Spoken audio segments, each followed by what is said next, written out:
এটা king cobra guys. এগুলা সবগুলোর ভিতরে বিষ আছে, বিষ ছাড়া নির্বিষ কোনো সাপ না, সবগুলোর কাছেই বিষ আছে। কিন্তু এক একটা সাপের ধরন, এক একটা সাপের কালার অন্যরকম গাইস, বিভিন্ন স্টাইলের এক একটা সাপ। তো আমি সাপকে এই জন্য ভালোবাসি, তাই সাপকে গান শোনাই। এটাকে আমি বলি সুন্দরী।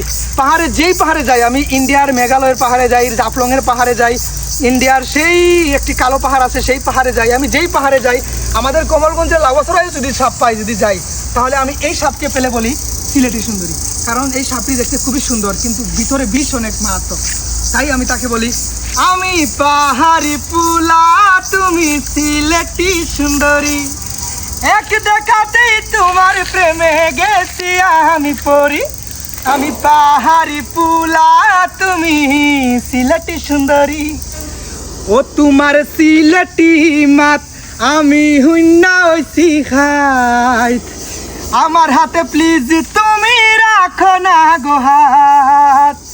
ও তোমার সিলেটি মাত আমি হুইন্না হইছি খাইত, আমার হাতে প্লিজ তুমি রাখো না গো হাত। তোমার হাতে রেশমি চুড়ি, তোমার হাতে রেশমি চুড়ি, ও সিলুটি পুরি, তোমারে না পাইলে কসম গলাই দেব দড়ি। আমি পাহাড়ি পুলা, তুমি সিলেটি সুন্দরী।